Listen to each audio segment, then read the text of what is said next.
6장 11절에서 18절 말씀까지 제가 봉독해 드리겠습니다. 신약성경 갈라디아서 6장 11절에서 18절 말씀까지 제가 봉독해 드리겠습니다. 내 손으로 너희에게 이렇게 큰 글자로 쓴 것을 보라. 무릇 육체의 모양을 내려하는 자들이 억지로 너희에게 할례를 받게 하면 그들이 그리스도의 십자가로 말미암아 박해를 면하려 함뿐이라. 할례를 받은 그들이라도 스스로 율법을 지키지 아니하고 너희에게 할례를 받게 하려 하는 것은 그들이 너희의 육체로 자랑하려 함이라.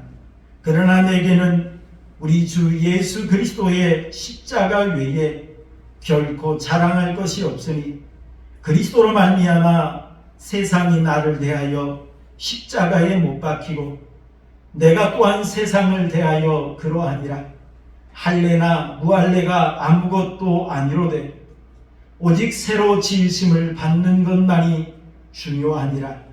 무릇 이 규례를 행하는 자에게와 하나님의 이스라엘에게 평강과 긍휼이 있을지어다.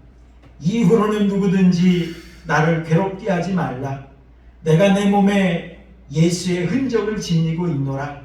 형제들아, 우리 주 예수 그리스도의 은혜가 너희에게 너희 심령에 있을지어다. 아멘. 우리 옆에 사람하고 인사하시겠습니다. 새해 복 많이 받으세요. 인사하시겠습니다.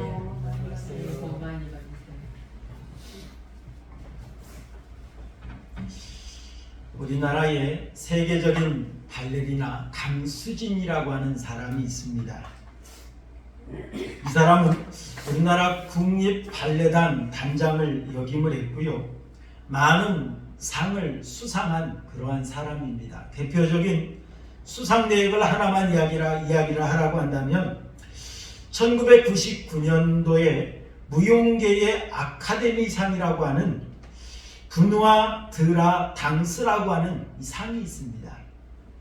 이 상에서 최고 여성 무용수상을 수상했던 그러한 훌륭한 발레리나입니다. 2005년도에는 스위스 로잔 콩쿠르의 심사위원으로 활약할 정도로 세계적으로 인정받는 그런 사람인데요. 이 강수진 씨의 발을 보면, 여러분들이 지금 사진으로 보고 있는 이 발이 강수진 씨의 발이라고 합니다. 이 발을 보면 얼마나 이 사람이 노력하고 연습했는가를 알 수가 있습니다. 아마 남자 발도 저런 발 찾기가 매우 어렵습니다. 축구 선수들도 저런 발 찾기가 어렵습니다. 그런데 여성으로서 최고의 발레리나가 되기 위해서 얼마나 연습을 했는지 신발이 1000켤레 이상이 떨어졌다고 합니다. 그러면서 이렇게 마디마디마다 굳은 살이 배길 정도로 연습을 한 결과가 바로 세계적으로 인정받는 그러한 열매였다라고 하는 거죠. 여러분, 우리는 이 발을 보면 강수진 씨가 얼마나 노력했는가, 뭐 이걸 말하지 않아도 알 수 있고 느낄 수 있지 않습니까? 발이 곧 그 여인의 노력의 성실함의 흔적이에요. 표시입니다. 증표입니다.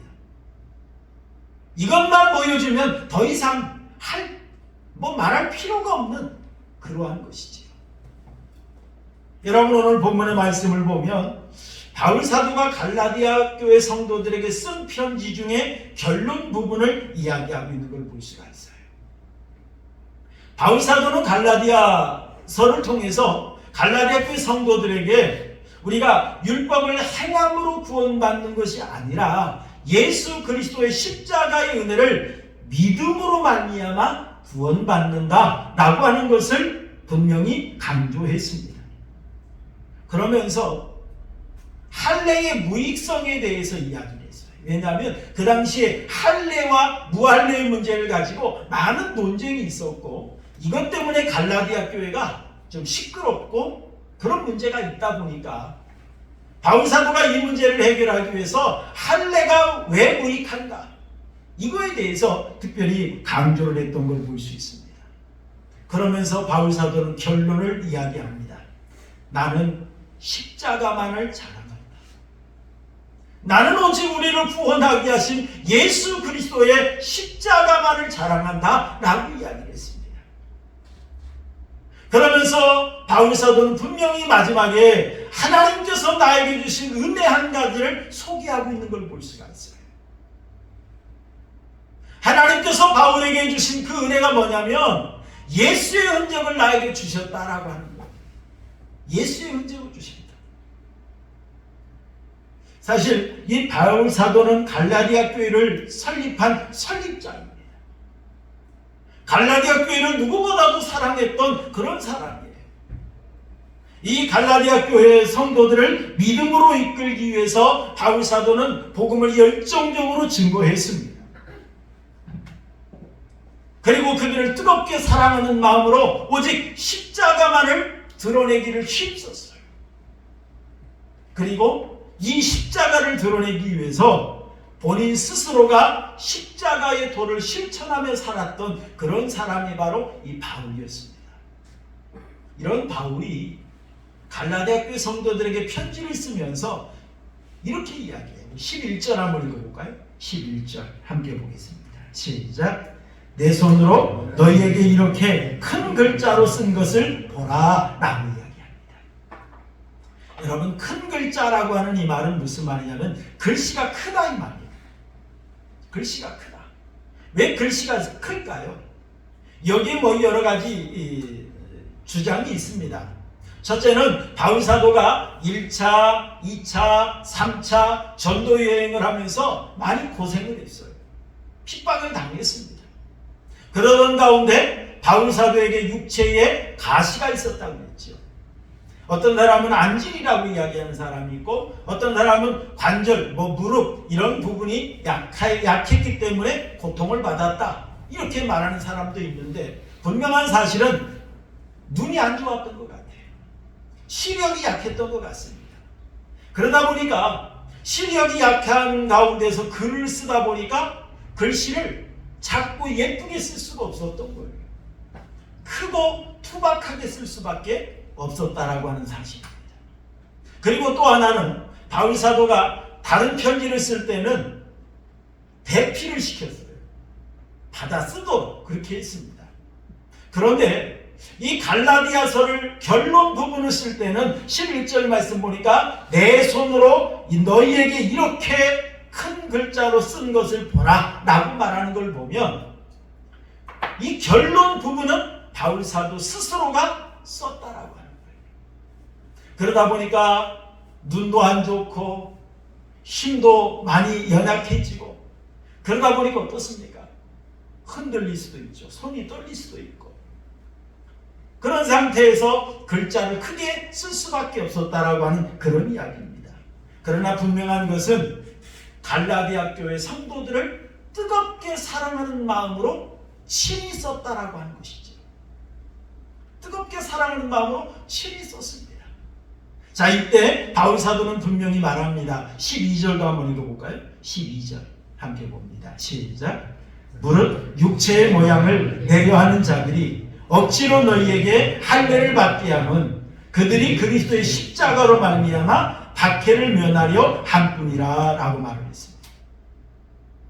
육체의 모양을 내려하는 자다라고 이야기했는데 여러분, 모양을 내려한다라고 하는 이 말은 외모를 예쁘게 하다, 외모를 훌륭하게 만들다 그런 뜻이거든요. 그 당시에 이 할례를 받아야만 진정한 유대인인 것처럼 할례를 받아야만 진정한 성도인 것처럼 그러한 분위기가 막 일어났어요. 그러다 보니까 할례를 받지 아니하면 아름답지 않은 것처럼 그렇게 느껴지는 그러한 분위기였습니다. 그러다 보니까 사람들이 본인의 마음속에 정말 하나님을 사랑하고 하나님을 의지하는 그런 마음과 그런 의지가 없음에도 불구하고 남들에게 자랑하기 위해서, 남들 앞에서 부끄러움 당하지 않기 위해서 할례를 받았다라고 하는 거예요. 그래서 외적인 모양만 갖추는 거예요. 외적인 모양만 갖추는 거. 특별히 정말로 우리가 율법을 행한다라고 하는 것은 어떤 뜻입니까? 하나님 앞에 하나님의 백성답게 내가 거룩하니 너희도 거룩할지라 라고 하시는 하나님의 말씀에 따라서 정말로 거룩하게 살고 의롭게 살고 정말 그런 열정을 가지고 할례를 행한다면 아무런 문제가 없을 것입니다. 그러나 그러한 마음을 없이 할례를 받음으로 인하여서 유대인들에게 핍박을 당하지 않고 유대인들에게 외면당하지 않고 멸시당하지 않기 위해서 할례를 행하는 그런 모습, 그러한 모습은 행해서는 안 된다라고 하는 것을 바울사도는 이야기하고 있는 걸 볼 수가 있어요. 그러면서 바울사도는 한 걸음 더 나아갑니다. 13절 말씀 보니까 할례를 받은 그들이라도 스스로 율법을 지키지 아니하고 라고 이야기했습니다. 정말로 할례를 받는 의도가 할례의 목적을 알고 할례의 기능을 알고 정말 하나님의 말씀 앞에 온전히 서기 위해서 할례를 행한다고 한다면 문제가 없을 거예요. 그러나 할례를 받도록 강요하고 주장하는 사람들도 율법은 지키지 않는다. 율법은 지키지 않는다. 그걸 바울사도는 지적하고 있는 걸 볼 수가 있습니다. 그러면서 너희에게 할례 받게 하려는 것은 그들이 너희의 육체로 자랑하려 함이라 라고 말을 했어요. 자, 너희의 육체로 자랑하려 한다 이 말은 무슨 말이냐면 너희들에게 할례를 받게 함으로 인하여서 내가 저 사람들에게 많은 할례 받도록 해서 했다라고 하는 자기 업적을 과시하기 위한 의도로 할례를 받게 한다. 오늘날로 말하면 여러분 교회를 성장시킵니다. 그 목적이 뭡니까? 하나님의 영광을 위한 거죠. 하나님의 나라를 확장시키는 일이 되어야 되겠죠. 그런데 내가 이렇게 부흥시켰어. 자기를 드러내기 위한 그런 거라면 하나님이 기뻐하지 않는 겁니다. 그런 것처럼 많은 사람들에게 내가 할례 받게 했어. 내 업적이야. 이걸 드러내기 위해서 할례를 행하도록 강요한다라고 하는 걸 이야기하고 있습니다. 그런데 바울은 어떻습니까? 우리 14절 한번 읽어볼까요? 14절 봅니다. 시작. 그러나 내게는 우리 주 예수 그리스도의 십자가 외에 결코 자랑할 것이 없으니 그리스도로 말미암아 세상이 나를 대하여 십자가에 못 박히고 내가 또한 세상을 대하여 그러하니라 라고 말을 합니다. 바울사도는 복음을 위해 하나님 앞에 부름받은 사도로서 오직 바울사도는 예수 그리스도의 구속의 은혜를 나타내는 이 십자가만을 드러내길 원한다. 십자가만을 나는 자랑한다 라고 하는 걸 분명히 이야기하고 있는 걸 볼 수 있어요. 그러면서 그리스도로 말미암아 세상이 나를 대하여 십자가에 못 박히고 라고 이야기했는데요. 여러분 세상이라고 하는 이 세상은 물론 온 세계를 가리킵니다. 그런데 여기서 말하는 바울이 말하는 이 세상은 어떤 세상이냐면 하나님의 뜻을 벗어난 세속적인 세계, 그걸 말하는 거예요. 하나님의 뜻을 따르지 않는 세상 욕망을 따르는 마귀를 따르는 그런 사람들을 가리키는 거예요. 그런 문화들을 가리키는 거예요. 그래서 세상이 나를 대하여 십자가에 못 박혔다. 자, 못 박히고, 자, 이 말은 무슨 말이냐면 분리시켜버렸다 이 말이에요. 분리시켜버렸다. 하나님의 말씀대로 십자가의 은혜를 기억하며 십자가의 은혜를 전하며 십자가만을 자랑하는 이러한 바울을 세상 사람들을 분리하고 외면하고 왕따시키고 그랬다는 거예요. 그러다 보니까 바울도 어떻습니까? 내가 또한 세상을 대하여 그러하니라. 나도 세상의 헛된 것, 세속적인 것들, 그런 것들을 쫓지 않게 되었다라고 하는 것을 바울 사도는 이야기하고 있는 걸 볼 수 있습니다.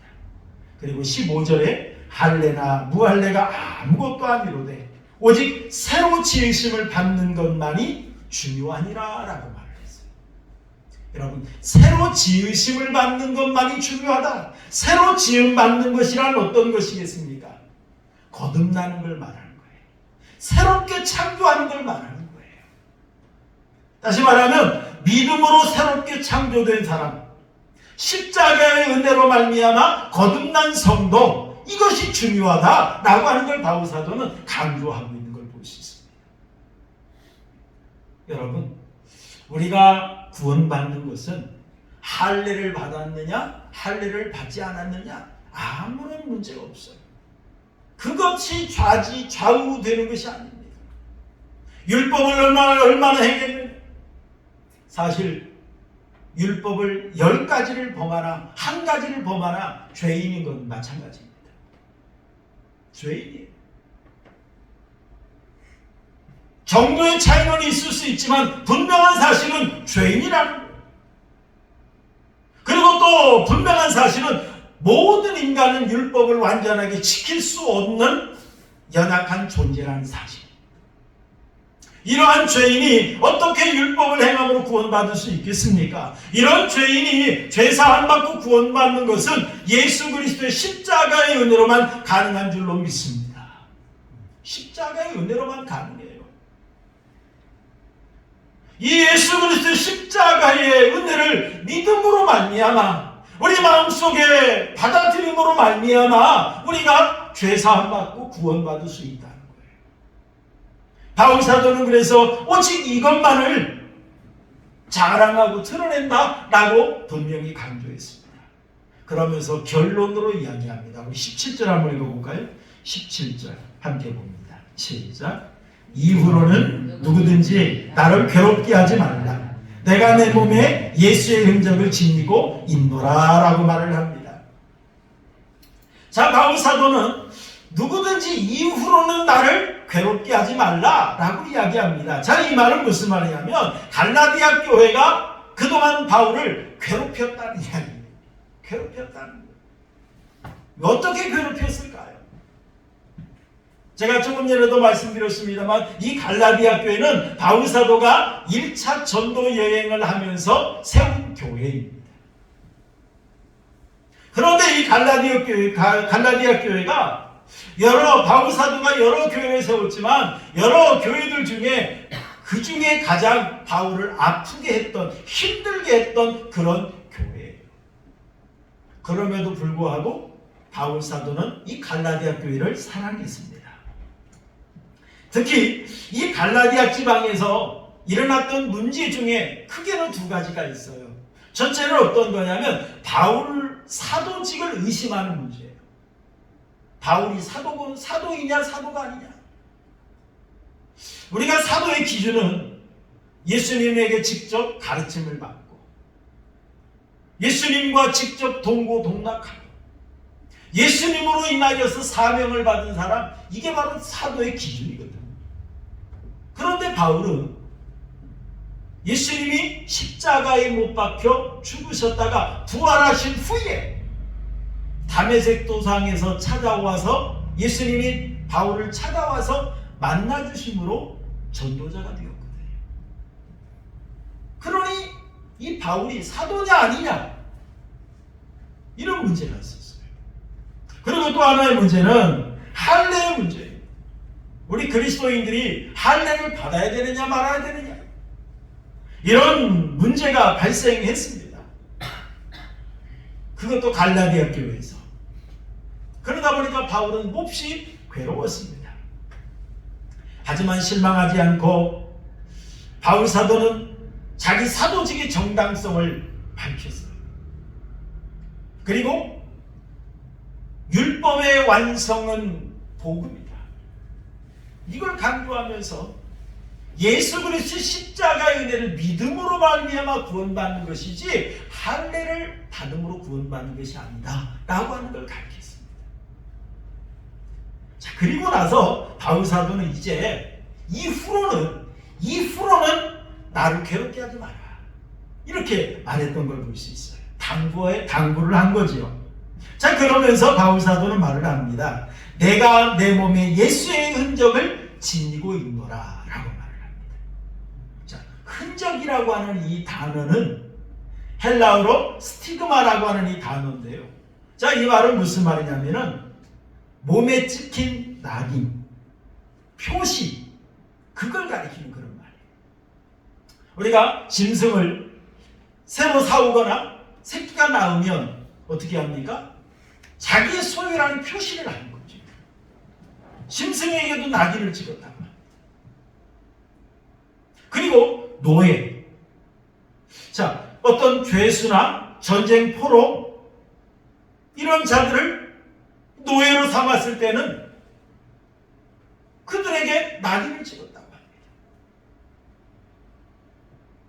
그리고 군인들도 낙인은 아닙니다만 문신을 새기는 그런 풍습이 있었답니다. 어떤 군인이 신병으로 들어오면 어떤 그들의 손이나 팔에 문신을 새겨서 군인이라고 하는 그런 표시를 했다고 합니다. 그런 것처럼 바울 사도는 분명히 갈라디아 교회 성도들에게 말합니다. 나에게는 예수의 흔적이 있다 라고 하는 걸 분명히 말하고 있는 걸 볼 수가 있어요. 그렇다면 여러분, 예수의 흔적이란 어떤 것을 가리킬까요? 어떤 것? 먼저 바울 사도가 말하는 예수의 흔적이란 예수님의 사랑과 은혜를 받은 흔적을 가리킵니다. 바울 사도는 디모데 전서를 보면 디모데에게, 영적 아들 디모데에게 이렇게 말하고 있는 걸 볼 수 있어요. 나를 등하게 하신 그리스도 예수 우리 주께 내가 감사합니다. 나를 충성되이 여겨 내게 직분을 맡기심이니라고 이야기했습니다. 바울 사도를 주님이 충성되이 여겨서 직분을 맡겨주셨다. 그리고 나에게 감당할 만한 능력을 주셨다. 그래서 능하게 하신 이렇게 표현드린 거예요. 그리고 바울 사도는 말합니다. 내가 전에는 비방자요, 박해자요, 폭행자였으나 나에게 오히려 긍휼히 여기셔서 나에게 직분을 맡겨주셨다는 거예요. 그러면서 바울 사도는 이야기합니다. 우리 주의 은혜가 그리스도 예수 안에 있는 믿음과 사랑과 함께 넘치도록 풍성하였도다. 정말 이렇게 내가 사도가 되어지고 직분을 맡고 복음 전할 수 있는 이 자체가 주님의 놀라운 사랑이라는 거예요. 주님의 놀라운 은혜였다는 거예요. 이것이 넘치도록 풍성하게 자신에게 임했다라고 바울은 디모데에게 분명히 고백하고 있는 걸 볼 수 있습니다. 내가 전에는 교회를 박해하고 핍박하고 예수 믿는 사람들을 잡아 죽이는 일에 앞장섰던 그런 나였는데, 그런 나에게 천벌을 내리는 것이 아니라 그런 나를 긍휼히 여겨서 오히려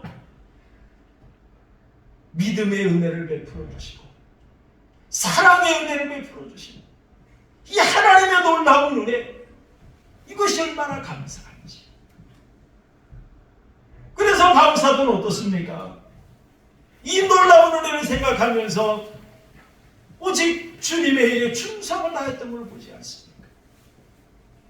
그의 마음속에는 주님의 사랑과 은혜 받은 흔적이 남아있어요.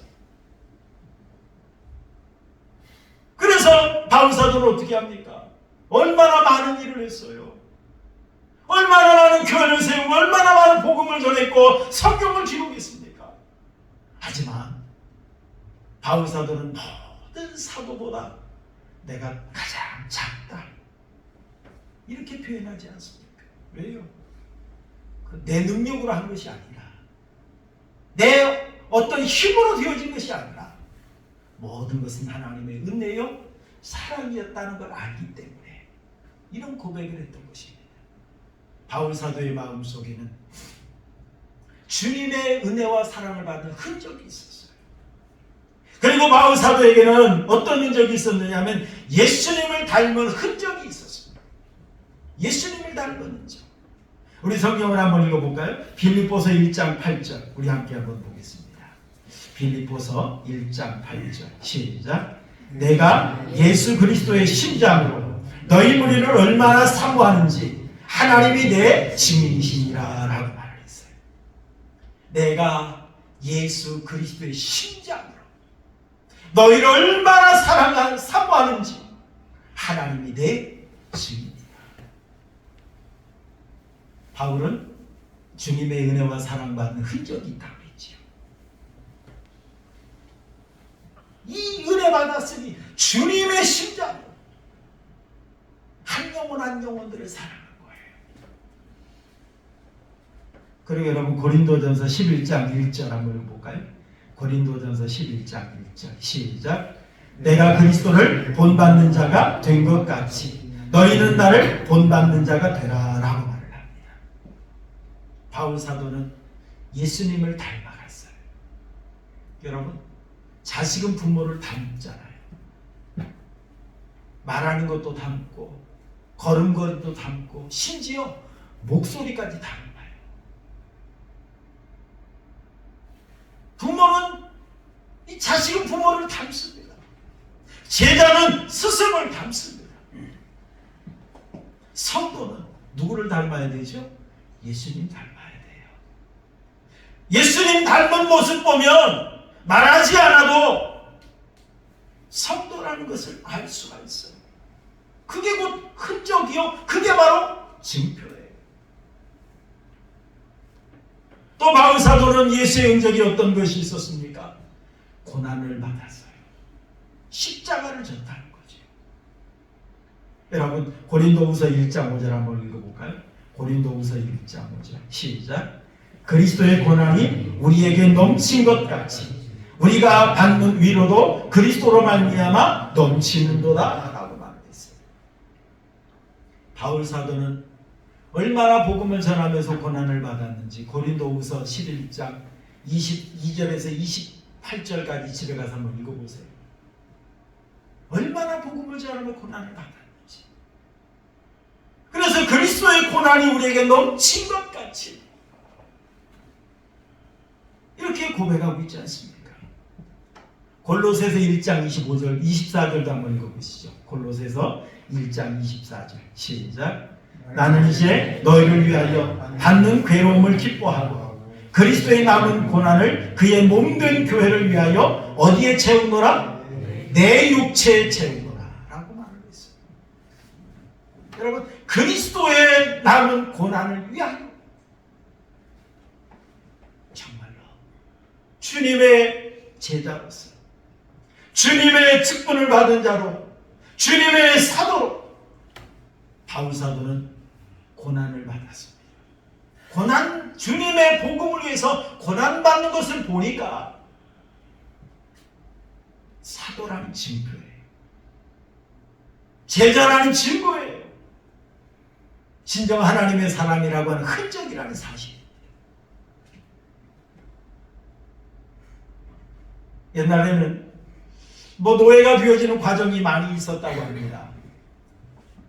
그런데 이 노예로 살다가 어떤 사람들이 힘들면 도망을 친답니다. 그래서 우리나라 영화에도 추노라고 하는 영화가 있잖아요. 노예를 뒤쫓아가는 거예요.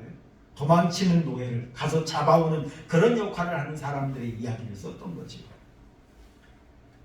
그래서 이 노예가 도망치면 노예를 붙잡아 오게 합니다. 그리고 이 노예를 붙잡아 왔을 때 도망치다가 붙잡혀온 그 노예는 주인이 당장 죽여도 살인죄가 성립되지 않는다고 합니다. 그런데 잡아온 노예를 당장 죽여버리면 주인의 재산상의 손해가 발생하잖아요. 노동력이 상실되는 거잖아요. 그러다 보니까 죽이지 않습니다. 죽이지 않고 어떻게 하느냐면 노예의 얼굴이나 남들이 쉽게 볼 수 있는 곳에 낙인을 찍어버린다. 누가 봐도 노예다. 분명히 알 수 있도록 낙인을 찍어버린다라고 하는 사실.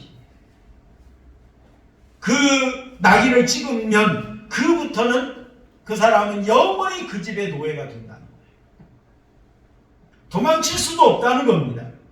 흔적이 새겨지는 그 순간 노예 자신은 자기 자아는 모두 다 사라지는 거예요. 이 낙인이 찍히는 그 순간 영원히 주인의 소유물이 되는 것입니다. 여러분, 이 흔적이라고 하는 것은 그 당시에 이 노예에게는 굴레였습니다. 속박이었습니다. 여러분 한번 생각해 보시길 바랍니다. 당시엔 낙인, 이 노예의 얼굴에 낙인이 찍혔다고 생각해 보세요. 얼굴에 노 이렇게 한자로 새겨져 있다고 한번 생각해 보시길 바랍니다. 우리가 얼굴에 주름살 하나만 있어도 거슬리잖아요. 얼굴에 보기 싫은 흉터 하나만 있어도 볼 때마다 짜증나잖아요. 어떻게 하면 이거 제거할까? 어떻게 하면 이거 지워버릴까? 요즘에는 성형수술 많이 하잖아요. 점 하나만 있어도 보기 싫어요. 그런데 여러분 생각해 보세요. 얼굴에 낙인이 찍혀 있어요. 이것 때문에 자유롭지 못합니다. 이것 때문에 많은 사람들에게 무시를 당합니다. 이것 때문에 많은 사람들에게 조롱을 받습니다. 이것 때문에 자유롭지 못해요. 얼마나 이걸 바라볼 때마다 그들은 고통스럽겠습니까? 얼마나 그들은 부끄럽겠습니까? 노예에게 있어서 이 흔적은, 이 낙인은 굴레였습니다. 속박이었습니다. 그런데 여러분, 성도에게 있어서 이 흔적은 영광스러운 표시인 줄 믿으시기 바랍니다. 성도에게 있어서 이 예수의 흔적은 구원받은 증거인 줄 믿으시기 바랍니다. 성도에게 있어서 이 예수의 흔적은 천국의 상급과 면류관을 받아 쓰는 교환권이라는 사실을 믿으시기 바랍니다. 성도에게 있어서 이 예수의 흔적은 천국의 입장권이라는 사실을 믿으시기 바랍니다. 여러분, 우리가 영화를 보거나 또 어떤 공연을 관람하려면 뭐가 있어야 돼요? 입장권이 있어야 되잖아요.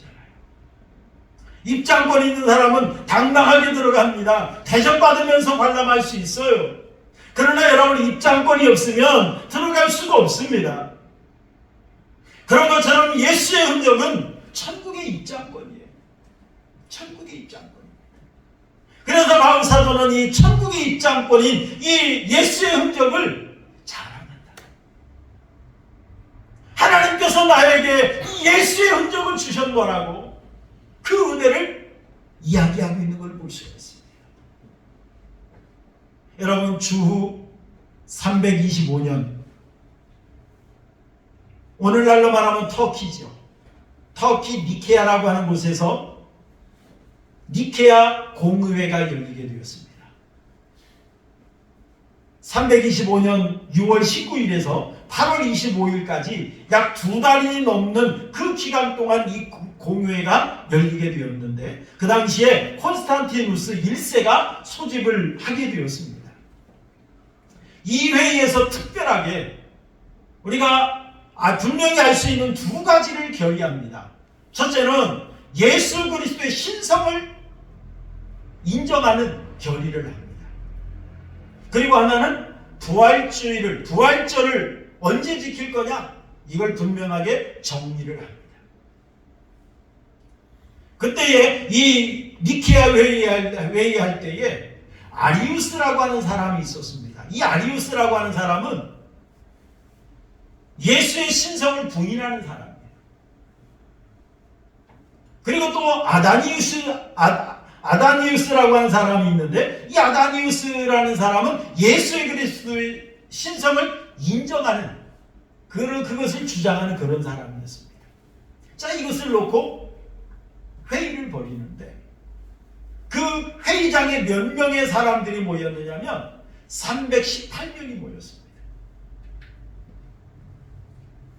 이 318명이 모여서 이제 각지에서 모인 사람들이 이제 회의를 하는데 강론을 벌이는 거죠. 주장을 합니다. 그러면서 결론이 내려지기를 아담니우스의 주장을 그들이 받아들이게 돼요. 투표를 했는데 제가 알기로는 318명이 투표를 했는데 아리우스를 따르는 사람이 6표였다고 합니다.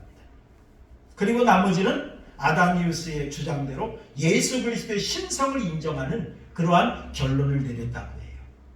그래서 이 아리우스를 이단으로 정죄를 하고 추방을 시키는 그런 결론을 내렸던 회의가 바로 이 니케아 회의였답니다. 그런데 이 니케아 회의에 모인 318명의 사람들 대부분이 어떤 사람은 한쪽 팔이 없는 사람, 어떤 사람은 한쪽 눈이 없는 사람, 어떤 사람은 고문에 의해서 몸이 불구가 된 사람, 그런 사람들이 대부분이었다는 거예요. 왜 그랬을까요? 그게 뭘까요? 예수 그리스도의 복음을 전하다가 받은 핍박의 흔적이라는 거예요. 핍박의 흔적이라는 거예요. 여러분, 그 많은 초대교회 때 핍박과 고난과 어려움이 있었지만 그들은 그 모든 고난을 당하면서 핍박을 당하면서 믿음을 지켰고 하나님을 섬겼다라고 하는 그러한 이야기입니다. 사랑하는 성도 여러분, 여러분들에게 정말 십자가의 은혜와 능력이 믿어지십니까? 그렇다면 여러분들의 그것이 곧 구원받은 증거인 줄로 믿습니다. 정말 여러분들에게 예수님의 은혜와 사랑 받은 것이 정말로 여러분 감사하게 느껴집니까? 그것이 곧 여러분들이 참된 성도라고 하는 증거입니다. 정말 여러분들이 예수님 닮아가고 있습니까? 여러분들의 생각이, 여러분들의 말하는 것이, 여러분들의 행동하는 것이 예수님을 닮아가고 있습니까? 여러분, 그것이 곧 천국의 입장권이라는 사실을 믿으시길 바랍니다. 여러분들이 정말로 예수님 때문에 고난받은 흔적이 있습니까? 그것이 곧 여러분 예수님의 제자라는 증거인 줄 믿으시길 바랍니다.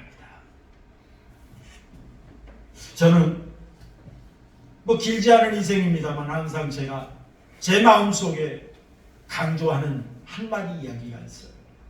이게 뭐냐면 뒷모습이 아름다운 사람이 되자라고 하는 거예요. 뒷모습이 이는 뒤통수가 아름다운 사람이 아니라 그런 뜻이 아니라 제가 지나간 뒤에 저의 모습을 보고 사람들이 참 저 사람 멋있었어, 참 잘했어, 이렇게 인정받는 사람이 되기 위해서 제 나름대로는 많이 애를 썼습니다. 인간이지라 부족한 점도 많이 있습니다만 사실 우리가 뒷모습이 아름다우려면요 예수의 흔적을 남기면 돼요. 예수의 흔적을. 어떤 나를 드러내려고 하면 안 되고 예수님의 흔적을 드러내려고 하면 자동적으로 아름다우고 멋진 사람이 될 것이라고 저는 확신하고 있습니다. 여러분, 로마서 8장 18절 우리 한번 읽어볼까요? 로마서 8장 18절 시작. 생각하건대 현재의 고난은 장차 우리에게 나타날 영광과 비교할 수 없도다 라고 이야기했어요. 현재의 고난은 장차 우리에게 나타날 영광과 비교할 수 없도다. 사랑하는 성도 여러분, 우리가 2023년 새해를 맞이했습니다. 오늘 1월 1일 첫 주죠. 우리가 2023년 어떻게 살면 좋을까요? 사랑하는 성도 여러분, 2023년 한 해 동안 예수의 흔적을 나타내며 살아가는 우리 하은교회 성도님들이 되시기를 주님의 이름으로 축원합니다. 항상 예수의 흔적을 드러내며 어디를 가나 하나님의 사람이라고 인정받고 예수의 흔적을 드러내면 어디를 가나 무엇을 하든지 하나님을 영화롭게 하고 하나님을 기쁘시게 할 줄로 믿습니다. 항상 예수의 흔적을 드러내면서 예수의 흔적을 자랑하면서 살아가는 우리 하은교회 성도님들이 되시기를 주님의 이름으로 축원합니다. 우리 말씀 생각하면서 우리 찬송